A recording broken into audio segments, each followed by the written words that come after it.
আজ তোমাদের কাছে একটা ভিন্ন ধরনের রেসিপি আমি শেয়ার করব। লাউ পাতা দিয়ে ভোলা মাছের পাতুরি। তোমাদের হয়তো এটা খেয়ে অবশ্যই ভালো লাগবে, তাই এই রেসিপিটা আমি তোমাদের সাথেই আজকে শেয়ার করলাম।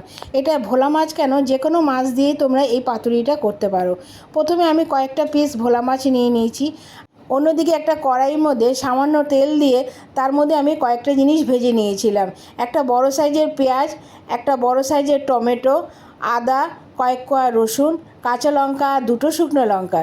এই সম্পূর্ণ জিনিসকে আমি একটু লাল লাল হওয়া পর্যন্ত ভেজে নেব। এরপরে এর মধ্যে দিয়ে দিয়েছিলাম আন্দাজ মতো নুন আর হলুদ। এটা যখন লাল লাল করে ভাজা হয়ে যাবে, এটাকে ঠান্ডা করে আমি একটা মিক্সিং বলে ভালো মতন পেস্ট করে নেব। অন্যদিকে একটা ননস্টিকের কড়াইয়ের মধ্যে খানিকটা সরষা তেল মাখিয়ে নেব। মাছের এই পাতুরিটা কিন্তু তোমরা অবশ্যই সরষা তেল দিয়ে করো। দেখো, তারপরে আমি রেখে দিয়েছি 4-5টাই লাউ পাতা। আমি কিন্তু লাউ পাতাগুলোকে সুন্দর করে বিছিয়ে নেব। এবার যে মাছটা নিয়েছিলাম তার মধ্যে মিক্সিং বলে যে পেস্টটা বানিয়েছিলাম সেটাকে ভালো মতন মাখিয়ে নেব। এই অবস্থায় কিন্তু আমি কোনো নুন অ্যাড করিনি, কারণ আমি ভাজার সময় কিন্তু নুনটা দিয়েছিলাম। এর উপর দিয়ে কিছুটা কাঁচা তেল দিয়ে দেবো। কাঁচা তেল দিয়ে মশলার সাথে মাছগুলিকে ভালো মতন মাখিয়ে নিয়ে সুন্দর করে সাজিয়ে নেব। পাতাগুলোর উপরেই মাছগুলো কিন্তু আমি এক এক করে সাজিয়ে নিয়েছি। আর থালার মধ্যে সামান্য জল দিয়ে অল্প একটু জল উপর দিয়ে দিয়েছি। আর 2-4টে কাঁচা লঙ্কাও কিন্তু দিয়ে দিয়েছিলাম। আর তার উপরে দিয়ে দেবো সামান্য কাঁচা তেল। যেহেতু এটা পাতুরি, উপর দিয়ে তেলটা তো অবশ্যই দিতে হবে। আর ঝালটা তোমরা যে পরিমাণ ঝাল খাও সেই পরিমাণে তোমরা ঝালটা দিয়ে দেবে। তার উপর দিয়ে আমি আরও কয়েকটা পাতা দিয়ে মাছগুলোকে সুন্দরভাবে ঢেকে দেবো। তোমাদের কাছে সম্পূর্ণ রেসিপিটা দেখার অনুরোধ রইল। আর তোমরা কিন্তু এইভাবেই মাছটা রান্না করো। প্রথমে কিন্তু গ্যাসের আঁচটা সম্পূর্ণই বাড়িয়ে দেবে, বেশিক্ষণের জন্য না, 2 থেকে 4 মিনিটের জন্য এটা বাড়িয়ে রাখবে।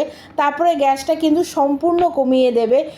একটু সময় নিয়েই কিন্তু রান্নাটা তোমাদের করতে হবে। এটা কিন্তু প্রায় 15-20 মিনিটের জন্য আমি ঢেকে রেখে দিলাম। আমার রেসিপিটা যদি তোমাদের সত্যিই ভালো লেগে থাকে তাহলে অবশ্যই একটা লাইক, কমেন্টস আর শেয়ার করে দিও। দেখো, আমার রেসিপিটা কিন্তু প্রায় কমপ্লিট।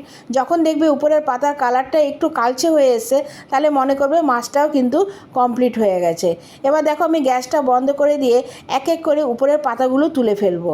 উপরের পাতাগুলো কিন্তু খাওয়ার কোনো প্রয়োজন নেই। এবার দেখো, আমি পাতাটা আস্তে আস্তে উপর থেকে তুলে ফেলছি। মাছটা প্রচণ্ড পরিমাণে নরম হয়ে যায়। এই রেসিপিটা কিন্তু গরম ভাতের সাথে খেতে দারুণ লাগে।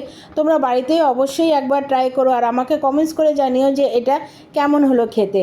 আমার রেসিপিটা ভালো লাগলে আমাকে কিন্তু কমেন্টস করতে ভুলো না। আর আমার চ্যানেলটা কিন্তু অবশ্যই সাবস্ক্রাইব করে দিও। আমার কিন্তু তোমাদের কমেন্টস পড়তে ভীষণ ভালো লাগে। রেসিপিটা সম্পূর্ণ দেখো আর বাড়িতে অবশ্যই ট্রাই করো আর আমাকে অবশ্যই জানিও। আসবো একটা নতুন রেসিপি নিয়ে, আবার দেখা হবে।